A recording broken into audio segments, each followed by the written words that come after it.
You're listening to the AFTERBUZZ TV network. Now the largest new media platform on the web and your #1 source for after-show entertainment. Very good, Dean Johnson.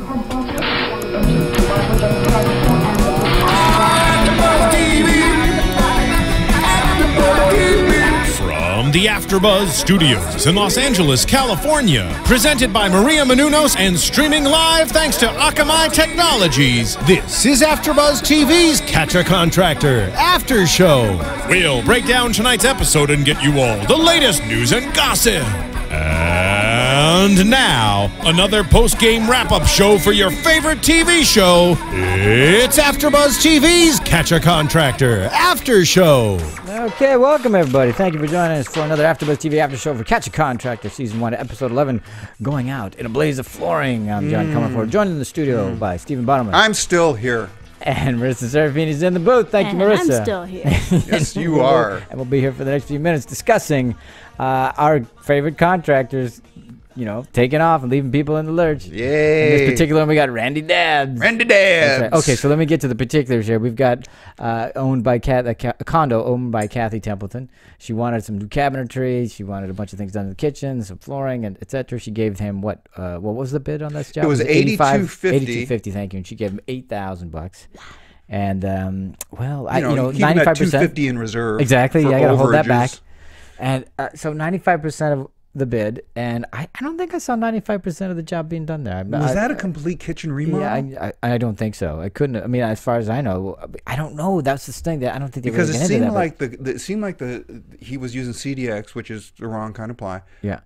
On the bottom and on the top. So yeah, I don't know if he made the cabinets or he just made the shelvings, because it looked like they could have been just the carcasses, and he put in some shelving. I saw a bunch of door fronts stacked up that were unstained. Yeah. Oh boy. Wow. Yeah. I don't. That there's staining and there's painting, and he didn't seem good at either one of them. Yeah, but I mean, I don't think. Why would? Well, I'm hesitating because I'm going. Why would anybody expect a full kitchen for $8,500? I'm going. No, that's a lot of people expect a lot of things and think a lot of things when a contractor says, "Yeah, sure, I can do that." Well, here's what's surprising about me. This is why I'm scratching my head.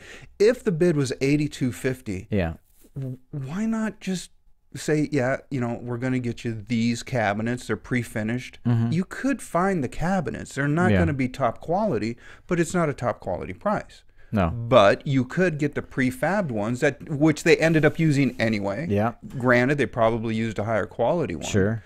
But, I hate to say it, there's a lot of Chinese stuff coming in that, you can get some pretty good linear pricing on cabinetry. So why does he build his own? Did he think he was going to save money in somehow? Yeah, that I don't know. The only thing I was thinking is maybe he was borrowing from Manuel's playbook about getting lumber piecemeal here, going to there. I have my. You find out they're related. They go to the same club. That's right. They go to like a club that's all piecemeal, like plywood and stuff. Like the dance floor is as Manuel said, he has his sources. So maybe Randy's got his sources, and that's why he was using CDX, because that's his source. That's all he could get. I don't know. His roofing guy. But that might save a few bucks in the bid.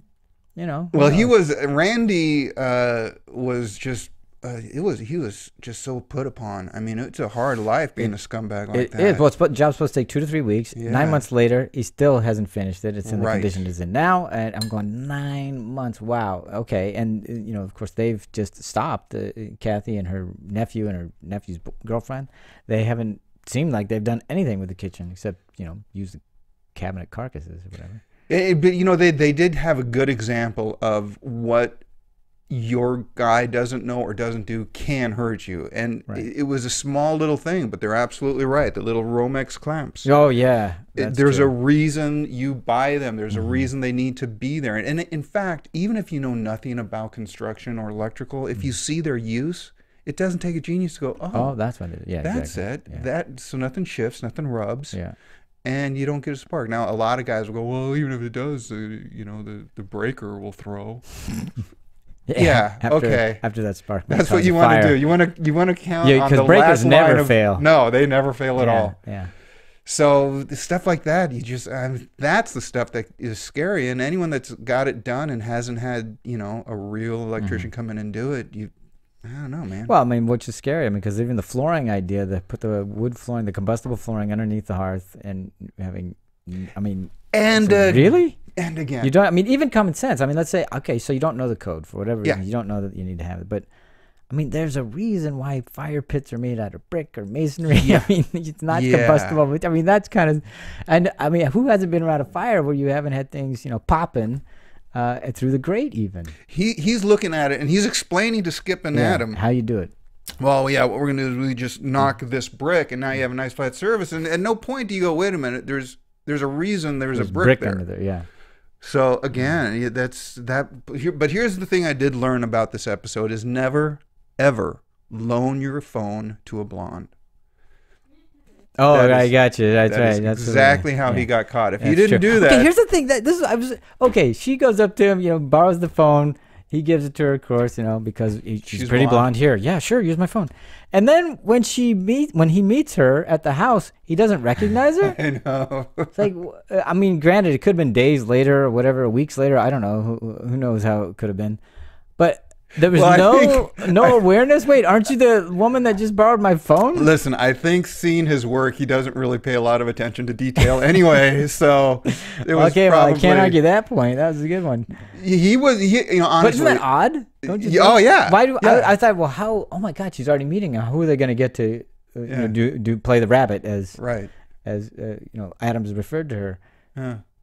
Because I thought for sure you can't use her. Maybe he was thinking, oh, she looks kind of familiar. Must be one of my groupies. Yeah, but nothing. And I go, wow, you really don't recognize her? She just... Well, he's too busy to work, so maybe he's got a very, very full social life. Yeah. And just can't maybe keep track of it was just so brief, and like you said, he wasn't paying attention. He was drinking his coffee, and he doesn't pay attention to detail anyway. No. But I thought that was going to be oh man, that would have been great if he did recognize her. When it was happening, I'm going, oh, this is going to be great. He's going to run away or something, or he's going to, you know... So this was a really passive-aggressive kind of a... But he started out interesting, too, because... He said, "Okay, well, no, I'm out of here. You lured me under false pretenses, and I don't want to do this." He put on his Clarence Darrow hat. Wait a minute, we lured you under false. What about the false pretenses that you had given to Kathy there about how much you could do for her for $82.50? What about that false pretense? Yeah, suddenly he's a Supreme Court justice with his legal knowledge. Wait a minute, this is unfair. This is not right. Yeah. In Plython versus Smiley. I know. It's okay that I didn't finish the job, and it's okay I took your money, and it's okay that I, you know, took 9 months to even get to it. Again, here's where you're wrong. It wasn't done. Yeah.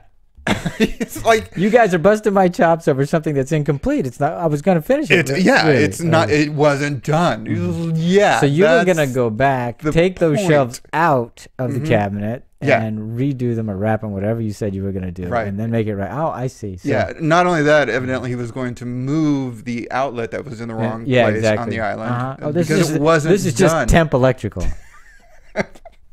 Yeah. With the plate. Absolutely. It's temp electrical. And the crap grouting all around it. That's what you often do. Well, you know, or just wire a plug. A code allows for temp electrical. Oh, yeah, it does. Like that. Sure it does. So, sure. And, you know, since the job was never closed out. Yeah. And it's temp. It's all temp. There's no time frame on that. There's no That was end the date other on thing. temp. Who are you to tell me how long and how much money to give back? Speaking of that, so I was wondering, you know, we haven't had anybody walk away. Well, kind of. We kind of had. We were talking about it in the other episode. We kind of had the guy that just drove away. He didn't finish the job. Right, because he didn't like that they were taking away all his good work. All his good work. But we did have again, what I said, and I'll say it again, I think he gave them a good out where they went, you know, that's better than getting them back.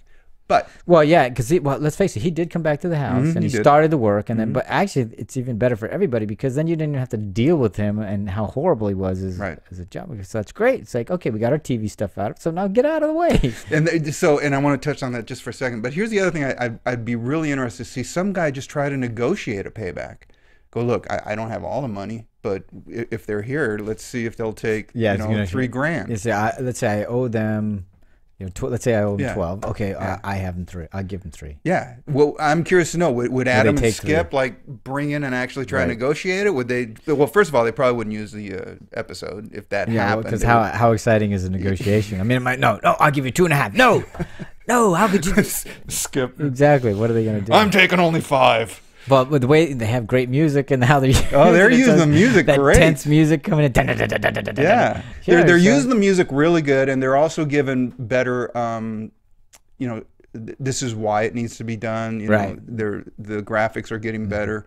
And they're starting to do the product tie-in with, you know, Cal Spas. And on this one, Adam mentions the cabinets to go. Yeah, and they got another plug right now.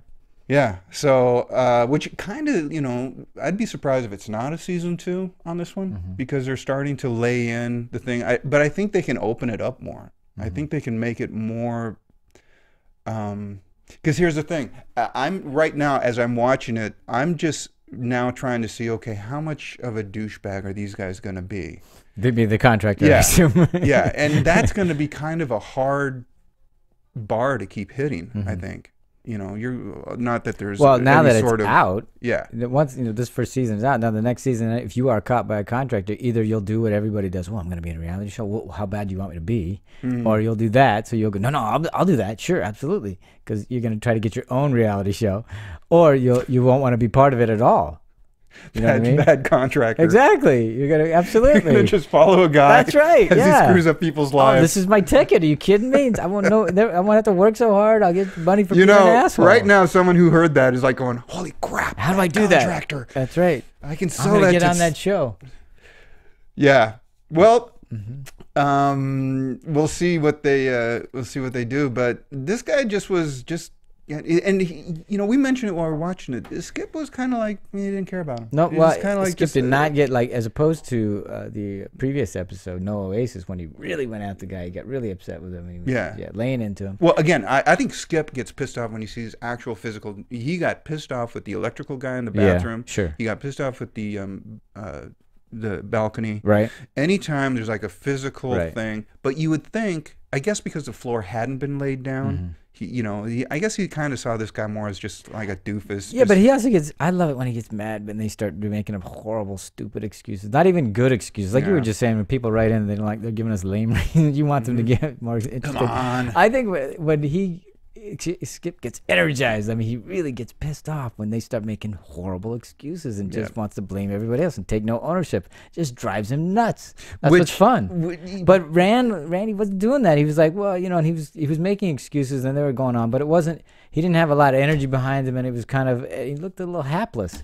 and you know, and all that kind of stuff. And let's face it, after a while, it was, you know, you could see him feeling bad. You could see the remorse and everything like that, and he even apologized, and I shouldn't have done that, and I just don't think there was enough for Skip to come at because there wasn't a lot of energy there. Yeah, he really was just like, is that what you wanted to hear? I was like, you just want to kind of just slap him and put him in a corner. You know? But Adam made up for it. I mean, what is he calls him? Let's see.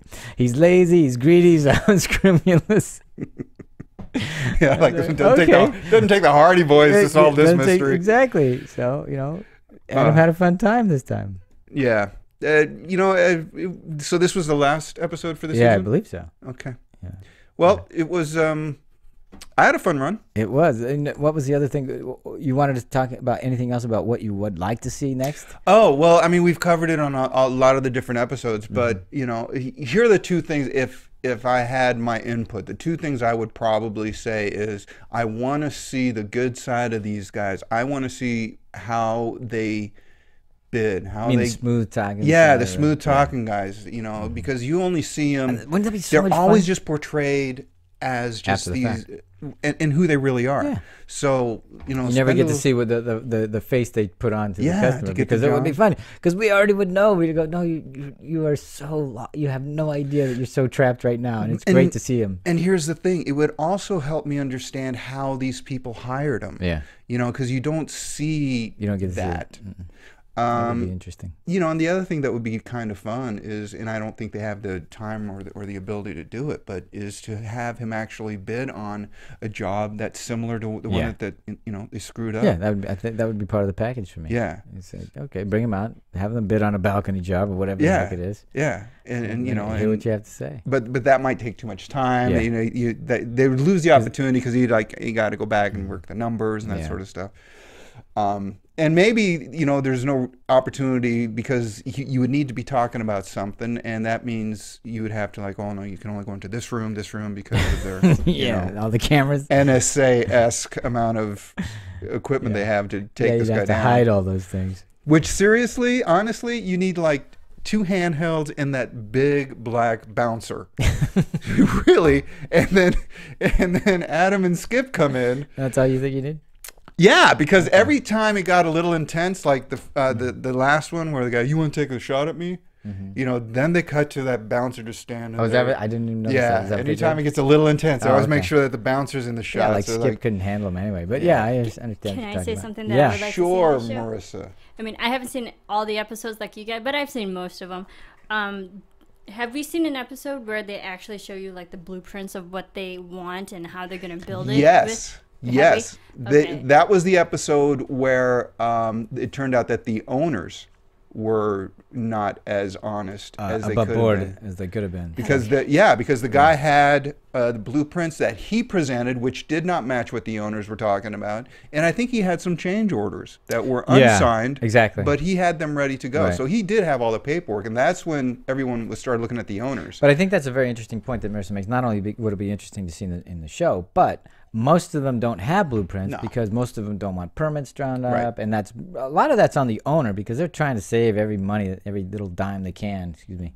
And so, you know, if they don't have to pull a permit, that would be great. If you don't have to draw up plans, because if you draw up plans, you got to bring in an engineer or and a lot of architect, sometimes an engineer. Right, So and that is just adds expensive. to- You need to, you know, and a lot of times owners are just terrified of the city because they don't really understand the process.